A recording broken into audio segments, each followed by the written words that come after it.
이 글은 회의론과 이단에 관하여 치유와 변화를 위하여 라는 책에서 발췌한 내용입니다. 죄사함 없는 구원의 확신이라는 책에서 발췌한 내용인데 제1장 레위기와 심리학이라는 장의 제목에서 발췌했습니다. 정죄의 하나님으로 오해할 수 있는 책 레위기라는 제목의 장입니다. 목회자들의 종교 사기에 대한 문제를 해결하는 길은 쉽지 않습니다. 표면적으로는 기독교 정통 교리를 믿고 있고 선을 행하는 사람들이기 때문입니다. 그러나 그들이 위선적으로 가리고 있는 내면의 의도, 특히나 재물에 대한 욕심은 이단 교주들의 간교함에 비하면 절대로 덜하지 않습니다. 기독교를 원래의 종교 그대로 회복하기 위해서는 한 사람의 노력이 아니라 기독교라는 종교에 대한 인식을 예수님의 말씀에서 시작했다는 그런 인식을 가질 수 있도록 바로잡아야 합니다. 목회자의 말이 아니라 예수님의 해석을 믿어야 하는 것입니다. 그러나 그 일을 해야 할 종교 지도자들이 성경 전체를 읽고 예수님의 의도로 해석하는 것이 아니라 지엽적인 문장만 발췌하여서 자기들이 원하는 재물에 대한 요구를 예수님께서 말씀하셨다는 그런 방식으로 신도들이 인식을 하도록 생각을 바꾸고 있다는 것이 문제입니다. 예수님께서 그러한 요구를 지금 신도들에게 하고 있다고 성도들에게 심기 바쁩니다. 그것이 문제입니다.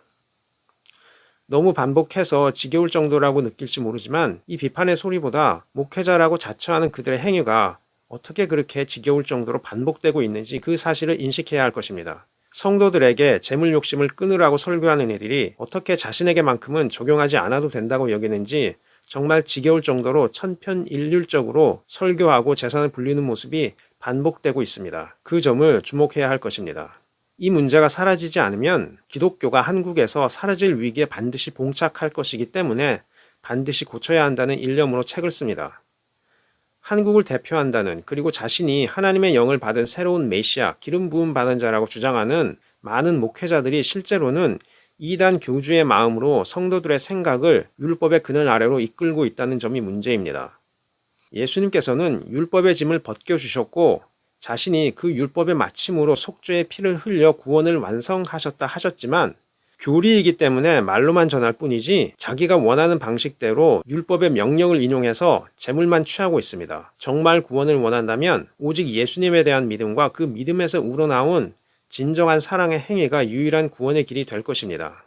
저는 이 책에서 구약의 레위기가 어떻게 신약과 연결되는 단서를 우리에게 제시하는지 또한 레위기가 우리의 마음의 죄를 깨닫고 어떻게 그리스도께로 이끄는 길이 되는지 설명할 것입니다. 죄를 인식하고 죄책감에 묶여있는 것은 예수님의 뜻이 아닙니다.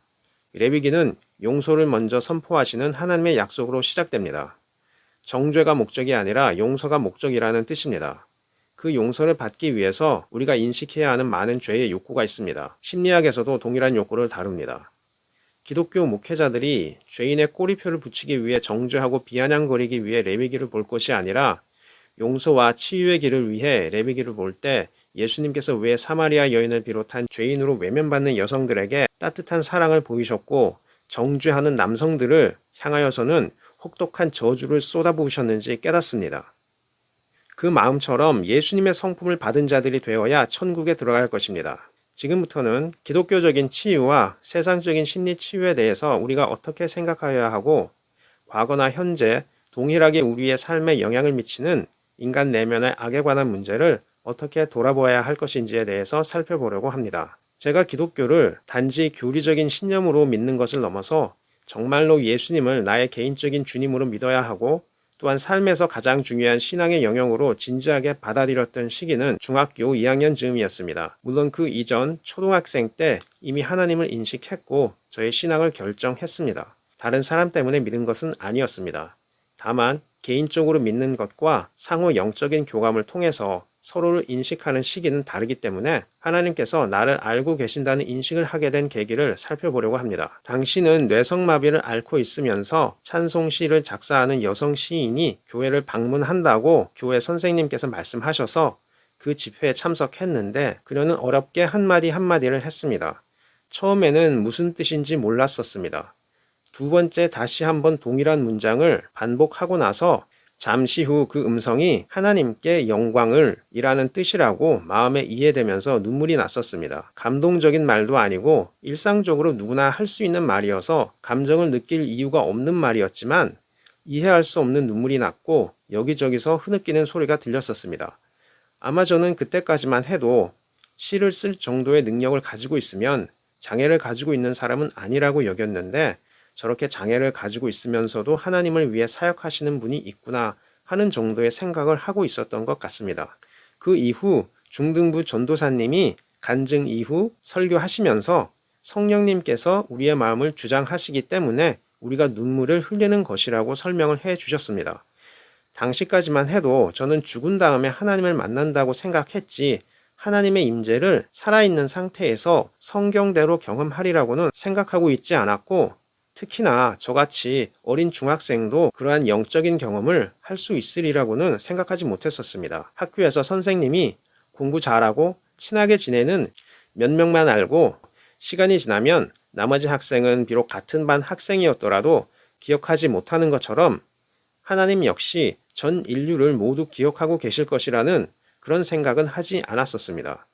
어른으로서 유명한 몇 명만 알고 계시는 분인 줄 알았습니다. 그래서 만약 하나님께서 나를 아신다면 인지상정이라고 나도 하나님께서 누구이신지는 알아야 예의라는 생각이 들어서 성경을 읽어보았습니다. 창세기와 출애굽기는 영화를 통해 이미 알고 있는 내용이라 그 다음 책을 보았는데 그 제목이 레위기였습니다. 생소한 이름이라 제목만을 보아서는 내용을 알지 못해서 읽었는데 그 책을 읽고 나서 처음으로 제 마음속에 감추고 싶고 드러내서는 안 되는 숨겨진 여러 가지 생각들, 바로 하나님께서 가나안 사람들이 행했다는 악의 욕망이 음성이나 욕구로 나에게도 존재하고 있다는 사실을 깨달았습니다. 사도 바울이 말했던 그 심리적인 과정을 경험한 것입니다. 죄를 알기 전에는 죄가 있어도 죄책감을 느끼지 않았지만 죄라는 것을 깨닫고 나서는 그 죄가 자기 내면 속에서 더 큰 힘으로 작용하여서 하나님의 말씀을 거스르는 그런 욕망들을 만들어냈다는 그런 갈등하는 심리를 겪었습니다. 그래서 제가 사도 바울이 레위기를 읽은 사람이었구나, 나와 같은 심리적인 경험을 한 사람이구나 라고 깨달은 것입니다. 당시에는 레위기가 어두운 내면에 숨겨진 악의 심리를 밝게 인식시켜주는 빛과 같이 느껴졌습니다. 하나님의 말씀이 빛이신 이유는 광채가 나는 존재로서의 특징이 있어서이기도 하겠지만 말씀이 우리의 감추고 싶은 어두운 욕망과 생각을 밝은 곳으로 드러내시기 때문이라는 그런 생각이 들었습니다. 빛을 피하려는 인간의 속성 또한 그러한 욕구를 감추고 부인하고 싶어서였을 것입니다. 그 레위기라는 책은 제가 명심보감이라고 읽었던 동양의 지혜서와는 다른 인상으로 다가왔습니다. 어떠한 행동으로 긍정적인 자세와 지혜로운 행동을 하라는 권유의 글이 아니었습니다.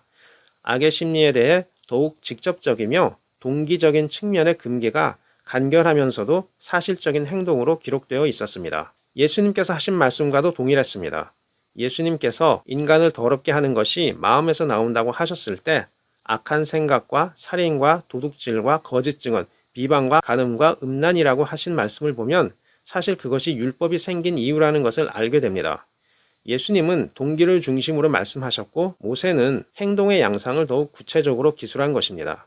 물론 이러한 관점은 누구나 가질 수 있습니다. 후에 심리학을 전공하면서 이상심리에서 배운 인간 내면의 욕구에 대한 심리장애의 기준을 보면 동일한 말과 행동이 기술되어 있습니다.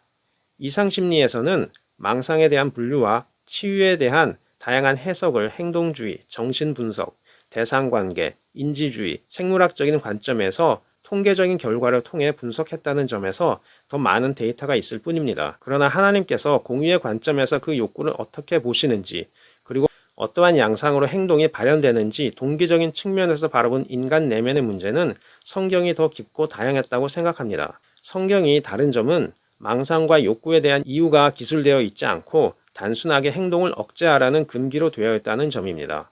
또 한편으로는 그렇게 쉽게 통제할 수 없다는 사실을 아시고 속죄의 의식을 통해 용서하시겠다는 약속을 하셨습니다. 하나님의 공의를 인정하고 죄를 고백하면 믿는 자에게 죄사함과 치유를 주겠다고 하셨습니다. 30살이 넘어서 심리학을 전공하면서 특히 이상심리 시간에 다양한 인간의 정서와 심리적인 행동들을 말로써 정의하고 명명하여 특정 욕구에 대한 증상과 원인을 파악하려는 탐구 과정을 배우면서 항상 느꼈던 점이 있었습니다. 왜 신학과 심리학이 나뉘어 있는지 항상 궁금했습니다.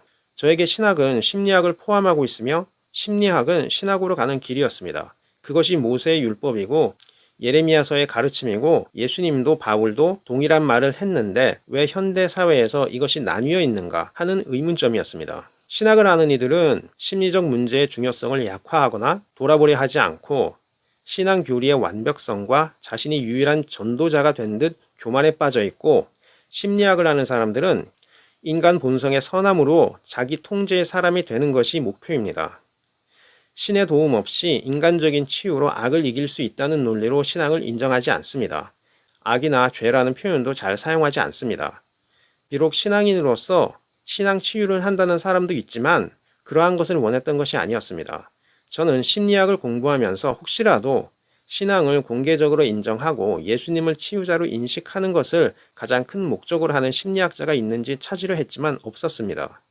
무신론을 믿거나 심리학적인 이해와 성장의 가치를 통한 영성의 단계로서 종교적인 깨달음을 포함하자는 그러한 사람만 간혹 있을 뿐이지, 역시 구원의 절대 진리로서 그리스도의 십자가를 인정하는 학자는 없었습니다. 거의 대부분이 인간 내면의 이해의 차원에 근거한 영성이라는 관점에서 한 종교의 하나로 기독교를 보는 것이지, 기독교 교리 안에서 죄사함을 통한 심리적 성장은 관심사가 아니었습니다. 정말 기독교 신앙과 심리학은 나뉘어 있다고 생각하는 듯 합니다. 인간 내면의 욕구는 다양하고 관심사에 따라 전혀 다른 방향으로 전환될 수 있습니다. 저에게 있어서 하나님을 아는 것과 내면의 욕구를 고백하는 과정은 동시에 함께 일어나는 행위여야 하지, 회개 없는 교리적인 신앙으로서의 믿음 없는 자기 내면의 성찰과 깨달음, 그런 것들은 모두 다 소용없는 것이었습니다. 두 가지는 동시에 일어나는 의식 과정입니다. 교회에서는 철저히 그러한 심리적 문제를 등한시하거나 거의 무시합니다. 그리스도를 믿는 자는 죄를 짓지 않는다는 말을 마치 죄의 의도조차 없는 것으로 여깁니다. 물론 회개한다는 말, 용서해달라는 기도는 드립니다. 저는 죄를 인정하고 회개의 기도를 드리는 기도 의식을 하는지를 논하는 것이 아닙니다. 존재하는 내면의 악을 단지 고백만 한다고, 예배에 참석한다고, 그리스도의 부활을 정보로서 믿는다고 사여지는 것이 아닌데, 현대 기독교 지도자들은 그러한 예식을 했기 때문에, 또한 믿기 때문에 자동적으로 죄사함 받은 것이라며 단정을 짓습니다. 그러나 행위로는 그들의 잘못을 진실로 인정한 것 같지 않고 반복해서 죄를 짓습니다. 죄의 행위를 은밀하게 짓는 것입니다. 특히 사기죄에 대해 대부분의 교회는 무죄하다고 할 수 없습니다. 예수님 당시 종교 지도자들보다 더하면 더하지 절대로 덜하지 않습니다. 레위기를 읽고 그대로 행했던 당시 제사장들도 지금 기독교인들이 예수님의 말씀을 선택적으로 발췌해서 해석하듯이 모세의 율법을 그렇게 해석하고 있지 않았겠습니까? 어떤 죄도 사함받는다는 조건을 만족하는 예물을 드렸고 제사를 드렸으니 자신은 죄사함 받았다고 여기고 있었습니다. 그러나 예수님은 죄를 마음속에 품는 것, 그리고 종교를 빙자해서 사기 행위를 반복적으로 하고 보여주기식 위선적 선행을 하는 이들을 향해 너희들 죄가 그대로 있다고 하셨습니다. 대학생 선교회에서나 여러 교회에서 그러한 한쪽 방향의 해석을 가르치는 교육을 들어보았기 때문에 잘 알고 있습니다. 교회나 선교회에서 가르치는 성경 공부가 어떠한지 정확히 알고 있습니다. 회개와 관련된 인간 심리에 대해서는 무시하고 특정 문구만 발췌하여서 교리를 정당화할 구조를 대입해서 임의의 결론을 내리고는 그것을 구원의 확신이라고 하니 신앙이 왜곡되어 버린 것입니다. 그러한 교육 마치면 곧바로 선교와 봉사를 하라는 몰아붙이는 식의 강요가 마치 기계적인 신앙인으로 만드는 것 같았습니다. 하나님에 대한 신앙도 없는 구원도 마찬가지입니다. 자기 욕구를 통제하여서 사회에 적응하는 사람을 성장시키는 것이 심리학의 목적이라면 차라리 자기 깨달음만으로 수양을 하는 것이 더 나아 보였습니다. 보이지 않는 마음의 생각과 동기를 조용히 들여다보면 전혀 이치에 닿지도 않으며 당사자조차도 이해할 수 없는 의도를 마음의 귀로 들을 수 있습니다. 정신병이 아니라 해도 그런 생각은 들 수 있는 것입니다.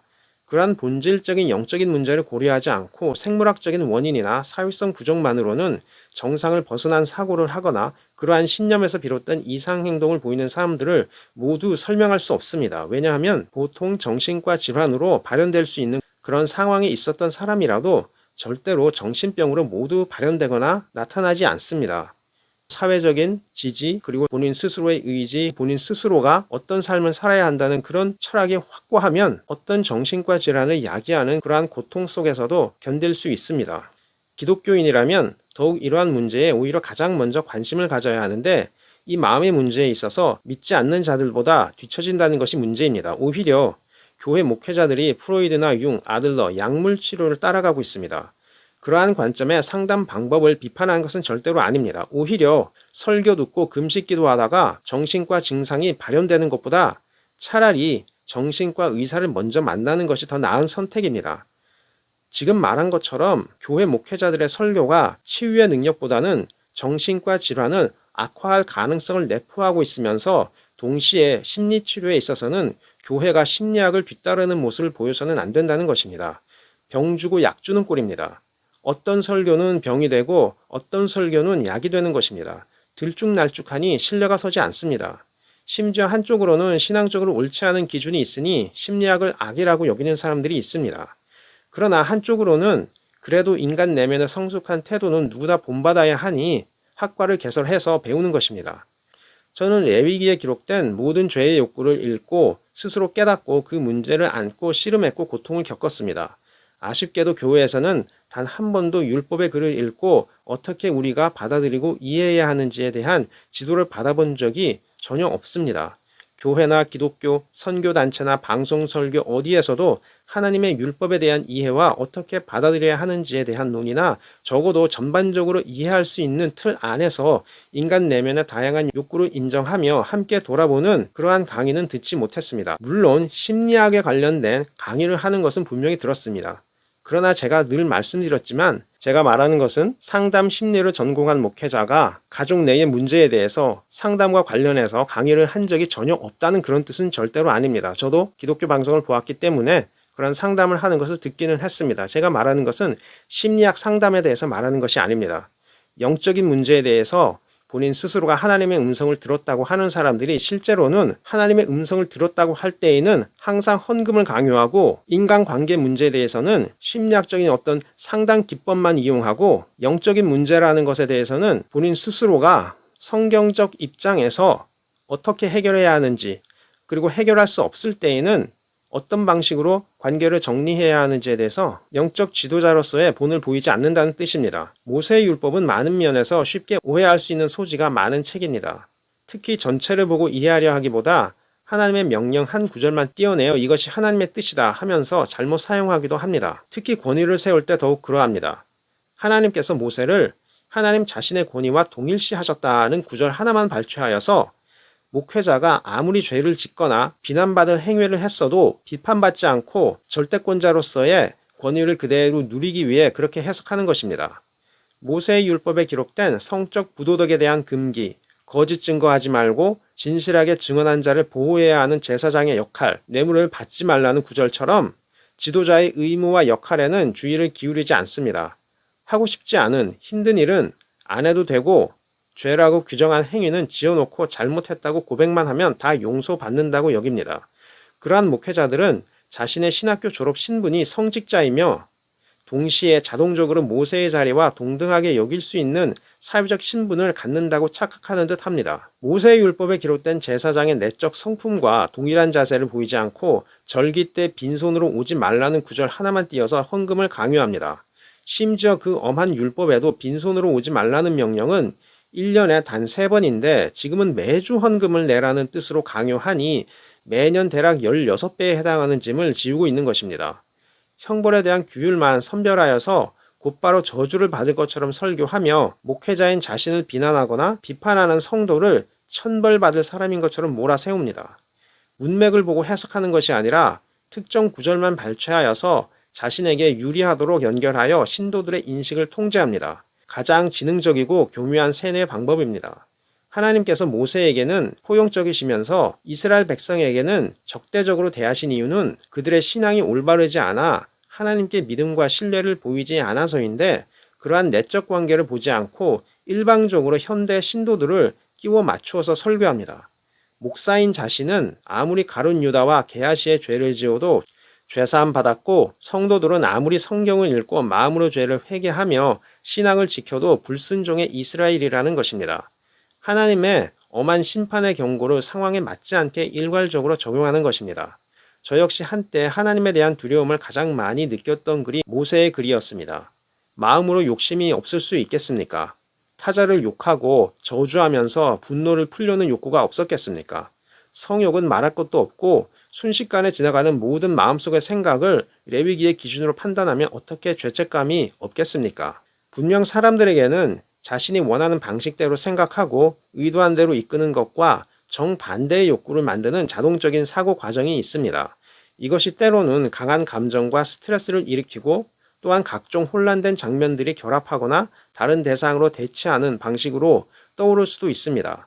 가상으로 상황을 만들어서 그러한 감정과 욕구의 해소를 대리 체험하여 나름대로 긴장을 해소하는 역할을 담당합니다. 이러한 과정에서 죄책감이나 후회의 감정을 느끼고 스스로를 자책하게 되어 있습니다. 구약 성경을 처음 읽으면 모세의 율법에 하나님께서는 인자하시고 자비로우시다고 선언하는 말씀이 있습니다. 이제는 그 의미를 이해하지만 당시에는 율법의 심판 기준을 읽으면서 어떻게 하나님께서 자비로우신가 하는 의구심이 들었습니다. 어떻게 이렇게 무서우신 하나님께서 동시에 자비로우실 수 있는가? 비록 성경을 지속적으로 읽으면서 더욱 자비의 하나님의 속성을 깨닫게 되기는 하였지만 처음에는 그렇지 않았습니다. 하나님께서 죽으리라고 하신 죄의 욕구는 우리에게 경고를 하기 위한 것이 목적이었습니다. 우리로 하여금 죄에 빠져서 양심의 판단마저 흐려져서 완악한 사람이 되면 안 되기 때문에 그 이전에 빨리 죄를 고백하여 회개하고 죄사함을 받도록 이끌기 위한 유일한 길이었습니다. 의사가 죽음이나 장애와 관련된 부정적인 상황의 가능성을 가장 많이 고지하는 이유는 그 문제를 환자로 하여금 인식하고 함께 치유하기 위한 어쩔 수 없는 과정입니다. 이 세상 어느 누구도 상황이 심각한데 괜찮다는 말만 하는 의사를 훌륭하다고 여기지는 않을 것입니다. 병의 원인을 찾을 능력이 없는 그런 의사라고 여길 것입니다. 그리고 비록 듣기 싫은 부정적인 상황을 알려주더라도 실력이 있어서 그 병의 원인을 해결할 수 있는 의사를 찾을 것입니다. 즉 하나님께서 그러한 죄의 속성을 말씀하신 이유는 자신이 그 죄를 사하여주고 치유할 수 있다는 약속의 말씀입니다. 또한 상한 마음을 위로하시고 치유하셔서 새로운 사람으로 거듭나게 하시기 위한 것입니다. 결국 종교인이 당연히 치유를 위한 과정에서 자기 죄를 공의의 관점으로 인식해야 하기 때문에 어쩔 수 없이 직면해야 하는 단계가 있는 것입니다. 회개와 용서의 단계를 거치면서 정화되고 새롭게 변화되는 성품을 갖는 영적 성장의 과정이 됩니다. 그러한 전체 과정을 보지 않고 목회자 입장에서 자기 권위를 정당화하기 위한 해석을 하거나 율법에 기록된 정죄와 심판 일변도의 설교로만 일관한다면 과거 예수님께서 대제사장과 바리새인들을 비판하신 것처럼 짐 떠넘기기 설교가 되는 것입니다. 생명의 열쇠를 갖고 너희도 들어가지 않고 들어가려 하는 자도 막았다 하는 혹독한 비판과 심판의 말을 들을 것입니다. 모세의 율법이나 광야에서의 이스라엘 민족의 영적 성장 과정은 쉽게 40분 동안 설교하고 끝날 내용이 아닙니다. 목회자 역시 당장 헌금해서 성전 짓고 해외 선교하라는 강요하면서 자신은 그 당시 이스라엘과 달랐을 것이라 여겨서는 안 됩니다. 어느 누구도 광야에서 40년을 땅도 거주할 건물도 없이 장막을 옮기면서 살아야 한다는 말에 고분고분할 사람 없습니다. 정말 하나님을 만나고 신뢰를 형성한 모세가 아니고 전부 한국교회 목회자들이었다면 모두 고라당의 반역자들처럼 들고 일어났을 것입니다. 현재 당장 헌금하라면서 얼굴색을 바꿔가며 성도들의 경제권부터 취하려는 목회자들은 절대로 모세가 아닙니다. 40년 동안 평생을 돈 한 푼 받지 않고 신도들의 영적 심리적 성장만 바라보고 살아야 한다는 생각, 그런 생각을 갖지 않으려면 목회하지도 말고 모세를 사칭하지도 말아야 합니다. 게하시처럼 거짓말을 꾸며서라도 돈으로 받을 헌물을 요구하려면 차라리 솔직하게 신앙을 버리고 제사장에게 붙은 가룟 유다라고 인정하고 기독교를 떠나야 합니다. 40여 년 동안의 방황의 역사를 몇 권의 책에 요약해서 기록한 역사책을 설교하면서 때로는 코미디언처럼 성도들을 빗대어서 불순종의 이스라엘이라 하면서 정작 돈 욕심을 채우는 사람이 어떻게 모세입니까? 단 몇몇 구절만을 인용해서 성직자 권위를 세우기 위해 설교해서도 안 되며 단답형의 판결문 낭독하듯이 여기 성경에 쓰여 있다면서 정죄만 선포하고 끝나서도 안 됩니다. 율법은 정죄가 끝이 아니라 심판받지 않기 위해 회개하면서 기록된 죄를 고백하고 용서받고 변화되어 심판을 받지 않도록 하기 위한 치유의 책입니다. 그래서 율법은 용서부터 시작하는 책이 된 것입니다. 적어도 속죄라는 단어, 사함받는다는 단어가 11번 정도 사용된 것 같은데 모두 하나님 입장에서 너희들의 죄가 어떠하든지 상관없이 내가 모든 것을 용서할 의사가 있다 하는 뜻을 먼저 보이시려는 자비로운 아버지 같은 마음에서 비롯되었다고 할 수 있습니다. 그렇기 때문에 레위기에 기록된 이러이러한 죄는 죽으리라 라는 말이 실제로는 이러이러한 모든 죄를 내가 용서하겠다라는 뜻의 말씀이셨습니다. 그렇게 어떤 죄도 사할 의사가 있다 하는 뜻을 하나님께서 먼저 보이시고 나서 하나님 입장에서 죽이시는 죄가 무엇인지 성욕구부터 시작해서 나열하기 시작하신 것입니다. 인간이 가장 큰 행복감을 느끼는 성욕이 무분별한 행동으로 인해 생명 창조의 사역에 동참하는 의미가 퇴색되어 버리고 음란 욕구를 채우는 방편이 되어버리니 그것을 금하기 원하셨던 것입니다. 예수님 당시 제사장들과 바리새인들은 율법을 성문법으로 주신 그러한 하나님의 뜻을 무시하고 죄인으로 분류된 사람들에게는 정죄만 해버렸습니다. 회개의 가능성을 닫아걸고 조롱하고 비판하기만 하니 죄인들이라고 낙인 찍힌 이들은 희망을 잃어버렸습니다. 더욱 죄에 빠지게 된 것입니다. 어차피 하나님도 죽이신다는데 차라리 내 마음대로 살다가 죽겠다는 심리로 더욱 악을 행하게 된 것입니다. 반면에 성직자라고 하는 제사장들은 심판받지 않으려고 율법에 기록된 의식 행위로 구원의 정당성을 주장하고는 정작 회개할 내면의 죄를 인정하기를 거부했습니다. 예수님은 정확하게 그러한 심리를 파악하시고 율법대로 회개를 촉구하시면서 동시에 죄인들에게는 용서를 전하셨으며 위선적인 종교 지도자들을 향해서는 혹독한 저주를 하셨습니다.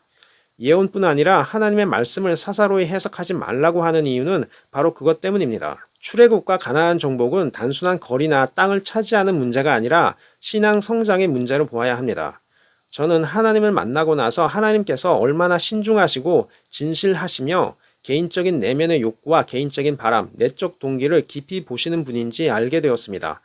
빨리빨리 지금 당장 서운하고 헌금하라, 선교지로 가라, 명령만 내리는 음성이 아니었습니다. 서두르지 마라, 급하게 선택하지 마라, 시간을 지내보고 차분히 선택하라, 원하는 것을 달라고 하지 말고 무엇 때문에 하려는지 고백해라. 정말 자원하는 마음이 들 때까지 기다려라. 하고 싶은 것이 무엇이냐? 하고 싶지 않은 것은 무엇이냐? 마음의 불안과 염려를 드러내라. 의심을 고백하라. 그것이 하나님의 음성이었습니다. 내가 할 수 있는 일과 하고 싶은 일을 정직하게 고백해라. 그것을 들어주시고 응답해 주시는 하나님의 음성을 구별하면서 점점 그 음성이 예수님의 음성과 동일함을 알았고 그것이 성경 전체를 감싸고 있는 하나님의 음성이었습니다. 그러한 내적인 음성을 구별하는 과정은 저에게 한 가지 깊은 통찰력을 갖는 계기가 되었습니다. 하나님의 말씀인지 아닌지를 그러한 관점, 즉 의도를 구별하는 깊이 있는 음성인지 아닌지를 놓고 늘 판단합니다. 경박스럽게 소리를 지르고 사라지거나 비논리적인 소리를 만들어내는 마음의 한 부분을 신이라고 할 수는 없지 않겠습니까? 하나님께서 원하시는 인간의 모습은 항상 변하지 않았으며 동일했습니다. 그러한 관점으로 성서 선지자들의 글을 이해했고 보이지 않는 하나님의 음성을 구별하는 확실한 기준으로 깨달았는데 그러한 관점을 목회자들은 전혀 말하지 않았습니다. 단지 자신이 목회자이니 기도하면서 들리는 모든 자기 편향적 음성을 하나님이라고 하면서 헌금과 교회 건물 증축의 명령을 강요하는 것이었습니다. 단 한 번도 율법의 관점으로 자신을 돌아보고 회개하려 하지 않기 때문에 영적으로 앞을 보지 못하고 듣지 못하는 그런 사람이 되어버리는 것입니다. 회개 없이 메시아의 자리에 오르고 싶으니 이단 교주와 별반 다를 바 없는 그런 집회, 그런 설교가가 되어버리는 것입니다. 이번 동영상 내용은 여기서 마치도록 하겠습니다. 감사합니다.